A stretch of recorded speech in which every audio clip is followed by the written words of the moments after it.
So Rajesh Mamidipalli, మీరు మనుషులని జంతువులతోటి కాదు బ్రదర్, నేను మనుషులని జంతువులను పోలుస్తలే. సృష్టి అనేది ఒక సిస్టమేటిక్గా ఏర్పడ్డది కాబట్టి, ఓకే, సృష్టి అనేది ఒక సిస్టమ్గా అది ఏర్పాటు చేసింది ఆ నేచర్ కాబట్టి, ఆ సృష్టికి విరుద్ధంగా జరగడం నాకు నచ్చట్లేదు. అది సృష్టి ధర్మం అని నేను చెప్తున్నా. అట్లా నచ్చలేదు నీకు, అట్లా చేసుకోవడం వల్ల ఎవరికి భూమి మీద నష్టం జరుగుతుంది. ఆడ చేసుకున్నా, మగ చేసుకున్నా అన్నప్పుడు చేసుకోండి, నేను కళ్ళు మూసుకుంటాం. కానీ సృష్టి ప్రకారం ఇట్లా లేదు అని నేను చెప్తున్నా. దాన్ని నార్మలైజ్ చేయకండి అని చెప్తున్నా. నువ్వు చెప్పిన లాజిక్ కరెక్ట్ అయితే ఆడ మగ చేసుకుంటే పిల్లలు పుట్టాలి. మరి నువ్వు చెప్పిన లాజిక్ ప్రకారం నేను మెజారిటీ ఆఫ్ ద నేచర్ అట్లా లేదు. అయినా సరే నువ్వు చేసుకుంటా అంటే మేము కళ్ళు మూసుకుంటాం, నీ మైండ్ కరప్ట్ అయింది అని మేము అనుకుంటాం అంతే. ఓన్లీ బికాస్ కళ్ళు ఎందుకు మూసుకుంటాం అంటే దానివల్ల ఎవరికి నష్టం జరుగుతలేదు కాబట్టి, నా స్వేచ్ఛను నువ్వు తీసేస్తలేవు కాబట్టి. సింపుల్. ఏమంటున్నావు, మీరు మనుషులని జంతువులతో పోలిక పెడితే అలా అనుకుంటే మరి జంతువులు వరుసలు చూసుకోకుండా బ్రదర్ సంభోగం చేసుకుంటాయి, ఒకే తల్లి పిల్లలైనప్పటికీ, కానీ మనుషులు అలా చేయరు. అదే బ్రదర్, ఇది కూడా నేచర్కి అగేన్స్టే.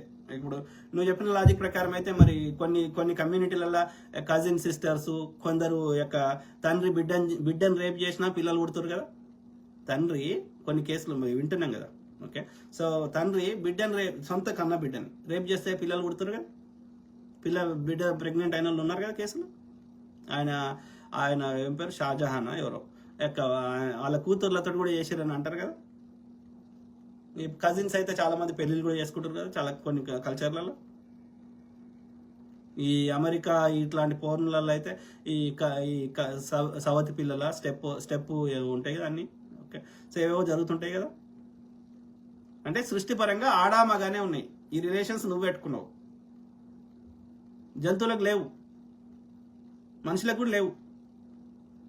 మనం పెట్టుకున్నాం.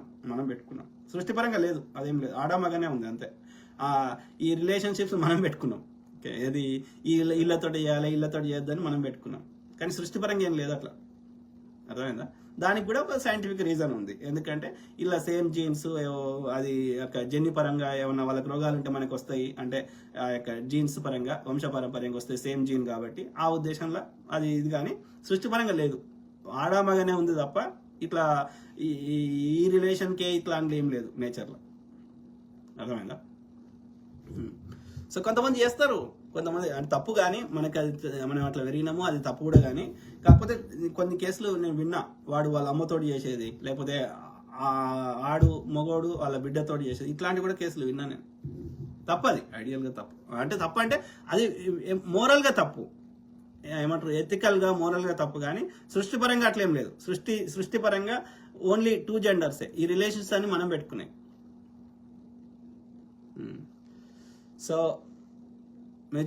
రాజేష్ మామిడిపల్లి, మెజారిటీ నమ్మేది కరెక్ట్ అనుకుంటే నేను అట్లా అనుకోను బ్రదర్. నేను మెజారిటీ నమ్మేది కరెక్ట్ అనుకుంటలేదు. నేను నేచర్ని అబ్జర్వ్ చేసి చెప్తున్నా. మెజారిటీ నమ్ముకునేదైతే పక్షులు జంతువులు ఎందుకు వస్తాయి ఇలా?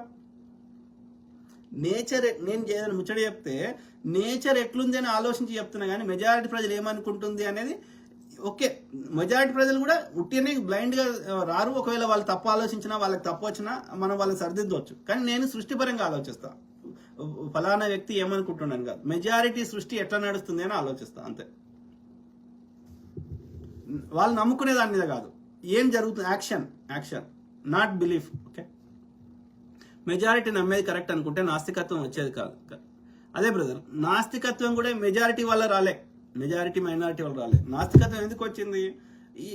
ఇక్కడ ఏమున్నాడు, ఏం లేదు, ఆధారం బేస్డ్ ఆన్ ఎవిడెన్స్. ఓకే, ఏం ఉన్నదా, ఎక్కడ ఏమున్నది, ఎక్కడ ఏం లేదు, దాన్ని బట్టి మనం కంక్లూజన్కి వచ్చినాం, ఏం లేదు రాయ్యా అనేది. సేమ్ థింగ్ ఇక్కడ సృష్టి ఎట్లా జరుగుతుంది, ఏమైతుంది, అన్ని జీవులు ఎట్లా చేసుకుంటున్నాయి, ఇవన్నీ ఆలోచించి చెప్తున్నాం. కానీ ఎవడో నమ్మిన దాని బేస్డ్ మీద చెప్తలేను నేను. ఎవడో ఏదో పుస్తకంలో రాసిండు, వాళ్ళు బైబిల్లో రాసిర్రు, వీళ్ళు ఖురాన్లో రాసిర్రు, లేకపోతే వాళ్ళు ఇంకో వేదాలలో రాసిర్రు అని చెప్తలే నేను. సృష్టి ఏం జరుగుతుంది, పక్షులు, జంతువులు, చెట్లు ఏం జరుగుతుంది, దాన్ని ఆధారం చేసుకొని నేను మాట్లాడుతున్నా. ఎవరో పుస్తకం రాసింది, ఎవరో నమ్మిన దాన్ని బట్టి నేను చెప్పట్లేదు. సో నాస్తికత్వం, సో ఎవిడెన్స్ బేస్గానే మాట్లాడుతున్నా బ్రదర్. నేను ఎవరో నమ్మిన దాని మీద, ఎవరో రాసిన దాని మీద చెప్తలే. అలాగే ఉండిపోయేది. మెజారిటీ నమ్మేదానికి నాకు సంబంధం లేదు. నేను చెప్తుంది సృష్టిలో మెజారిటీ ఏం జరుగుతుందనే దాన్ని బట్టి చెప్తున్నా, వాళ్ళు నమ్మేదాన్ని బట్టి కాదు. సింపుల్. రాజేష్ మామిడిపల్లి.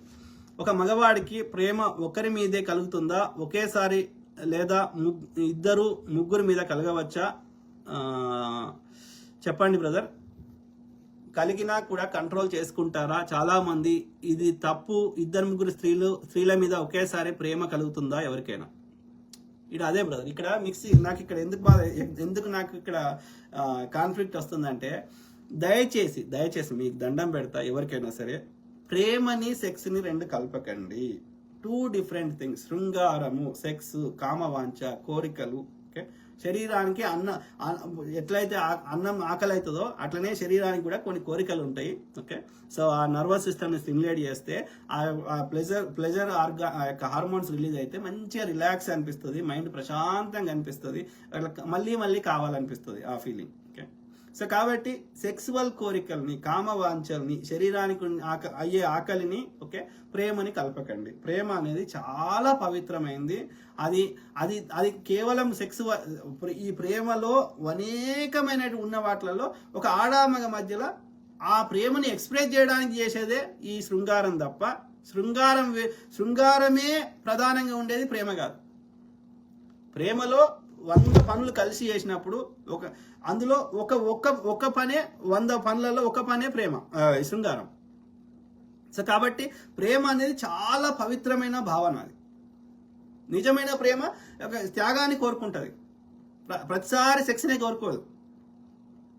అందుకే అంటున్నా, లేమ్యాన్ భాషలో చెప్తున్నా, ప్రేమ అంటే అది ఎవరి మధ్యలో, ఏ జెండర్ మధ్యలైనా, ఏ ఏజ్ మధ్యలైనా, ఏ మనుషులే కాదు, పక్షులు, జంతువుల మీద, నా పెట్ట మీద, నా కుక్క మీద, ఇవన్నీ ఒకటే ఫీలింగ్ ప్రేమ.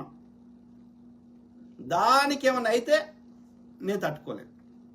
అది నా ప్రేమ, అది ప్రేమ. ఓకే, లేకపోతే దాని ప్రెజెన్స్లో నేను ఎన్ని గంటలైనా నేను గడపడానికి ఇష్టపడతా, అది నా ప్రేమ, అది ప్రేమ, అంతే ఇక. ఓకే, సో సెక్స్ని ప్రేమని కలపొద్దు దయచేసి. మన దగ్గర వచ్చిన దరిద్రం ఏంటంటే, సమాజంలో మన దగ్గర అంటే ఇండియాలోనే కాదు, అక్రాస్ ద వరల్డ్ ఈ సెక్స్ని ప్రేమ అని చెప్తారు. అక్కడ దెబ్బ కొడుతున్నది మొత్తం. నో, సెక్స్ని సెక్సే అను. ఎస్, సెక్స్ అనేది ఒకటేసారి ముగ్గురిని చేస్తే నీకు సుఖం వస్తే చెయ్యి, ముగ్గురితోటి, దానికేం సంబంధం. చేస్తారు కదా అట్లా కూడా, గ్రూప్ సెక్స్లు కూడా చేస్తారు కదా ఈ మధ్య ఉన్నది, అనాదిగా కూడా చేస్తున్నారు కదా. సో అందుకే అంటారు, డోంట్ మిక్స్ 2 థింగ్స్. ఒకటేసారి 100 మంది మీద కూడా ప్రేమ ఉంటుంది. ఎందుకంటే ఇప్పుడు నా భారతదేశం మీద ప్రేమ ఉంది అంటే కోట్లాది మంది భారతీయుల మీద ప్రేమ ఉన్నట్టే కదా. తెలంగాణ మీద ప్రేమ ఉందంటే 4 కోట్ల తెలంగాణ ప్రజల మీద ప్రేమ ఉన్నట్టే కదా. నాకు 3 పిల్లలు ఉంటే 3 పిల్లల మీద ప్రేమ ఉంటే 3 మీద ఉన్నట్టే కదా. 100 మంది స్త్రీల మీద ప్రేమ ఉంటే 100 మంది మీద ఉన్నట్టే కదా. ప్రేమ అంటే సెక్స్ కాదు. ప్రేమ అంటే వాళ్ళు బాగుండాలి, వాళ్ళు సంతోషంగా ఉండాలి, వాళ్ళకి ఎలాంటి రోగాలు రొప్పులు రావద్దు, యాక్సిడెంట్లు కావద్దు, వాళ్ళు మంచిగా ఉండాలని కోరుకోవడం, వాళ్ళ ప్రెజెన్స్లో టైం స్పెండ్ చేయడానికి ఇష్టపడడం. వాళ్ళతో ప్రేమ ఉన్న వాళ్ళందరితో నాకు సెక్స్ చేయాలని ఉంటుందా అంటే ఉండకపోవచ్చు. సెక్సువల్ ఫీలింగ్స్ అందరితో రాకపోవచ్చు. లేకపోతే నాకు వాళ్ళకున్న రిలేషన్షిప్ అడ్డుపడుతుండొచ్చు. కొందరి మీద సహోదరి ప్రేమ ఉండొచ్చు, కొందరి మీద కేవలం మిత్రురాలుగా ప్రేమ ఉండొచ్చు. ఇప్పుడు నా కొడుకు మీద నా కొడుకు అనే ప్రేమ, నా తల్లిదండ్రుల మీద తల్లిదండ్రులు అనే ప్రేమ, కొందరి మీద మిత్రురాలు అనే ప్రేమ, కొందరి మీద ఇది ఇంకో ప్రేమ.